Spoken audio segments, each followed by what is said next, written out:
더불어민주당 원내대변인 강효정입니다. 오늘자 브리핑 시작하겠습니다.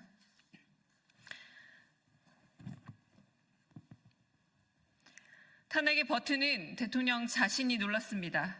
대한민국을 환란에 빠뜨린 윤석열 대통령은 조속히 하야하십시오. 대통령이 한밤중에 기습적으로 비상계엄을 선포했습니다. 1979년 이후 45년 만의 계엄 선포입니다. 국민들은 무도한 계엄 선포 아래 공포와 혼란 속에서 뜬 눈으로 밤을 지새워야 했습니다.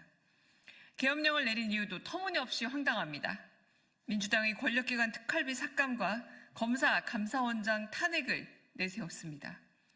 민생 치안 예산과 마약 단속 예산 등 주요 예산을 전액 삭감하여 대한민국을 마약 천국, 민생 치안 공황 상태로 만들고 탄핵 시도로 행정 업무를 마비시켰다는 겁니다.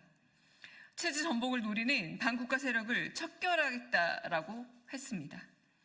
급기야 국회를 자유민주주의 체제를 붕괴시키는 거대 범죄자 집단으로 매도하며 실탄을 소지한 무장계엄군의 국회 침입까지 지시했습니다.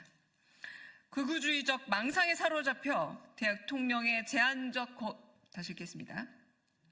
극우주의적 망상에 사로잡혀 대통령의 제왕적 권한을 남용하고 국무회의 의결도 거치지 않은 위헌, 불법 기상개혁을 선포했습니다. 사상 초유의 반헌법적 계엄령으로 헌정질서를 파괴하고 국가기능을 총체적 마비 상태로 만들었습니다.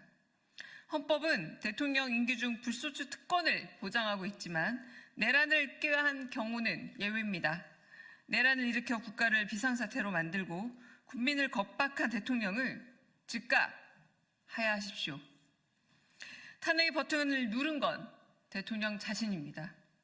판단력을 잃어 정상적 국가 운영이 불가능한 대통령이 스스로 내려오지 않는다면 국민들은 민주주의 수호를 위해 또 한 번 촛불을 들고 대통령실 앞에 모일 겁니다.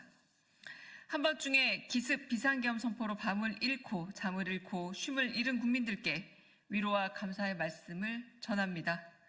아닌 밤중 나라 걱정으로 국회 앞까지 모여 뜬 눈으로 밤을 지새우며 함께 해주신 우리 국민들입니다. 국민과 국회가 함께 막아낸 덕분에 45년 만에 비상계엄 선포가 6시간 만에 해제될 수 있었습니다. 더불어민주당은 헌정질서와 민주주의 수호를 위해 앞으로도 국민과 함께할 것입니다. 윤석열 대통령은 더 이상 국가와 국민을 혼란에 빠뜨리지 말고 대한민국의 미래를 위해 스스로 결단하십시오. 한 가지 더 브리핑하겠습니다. 이제 윤석열 그 자체가 코리아 디스카운트입니다. 윤석열 대통령이라 부르지 않겠습니다. 윤석열의 술주정 같은 비상계엄 선포로 나라 경제가 휘청거렸습니다. 외국인 투자자들이 2천억 원 넘게 내다 팔면서 코스피 지수는 2,500선이 붕괴됐고 원달러 환율은 1,440원 넘게 치솟으며 2년 만에 최고치를 경신했습니다. 문제는 여기서 끝이 아니라는 점입니다. 외신들이 계엄 소식을 일제히 전하면서 추가적 자금 이탈도 우려됩니다.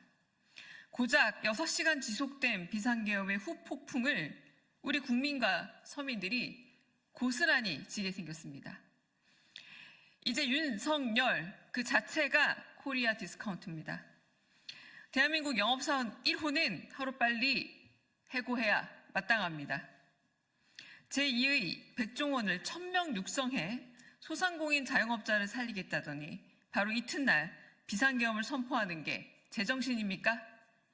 국민들이 원하는 건 노쇼 방지 대책이 아니라 윤석열의 노쇼입니다. 그토록 내세우던 외교 성과도 말짱 도루묵입니다. 계엄령은 윤 대통령의 셀프 구태타다. 인기가 바닥나 실행한 처절한 도박이다. 라는 외신들의 냉정한 평가를 들으십시오. 정치, 경제, 외교 할 것 없이 나라 전체를 쑥대밭으로 만든 윤석열에게는 이제 단 하루도 나라를 맡길 수 없습니다. 민주당이 정치, 경제, 외교 오롯이 정상으로 복구하겠습니다. 국민들은 어제 밤과 잠과 쉼을 모조리 뺏겼습니다. 보통의 하루를 파괴한 주범 윤석열의 빠른 하야를 촉구합니다. 스스로 물러나지 않겠다면 민주당은 즉각 탄핵 절차를 돌입할 겁니다.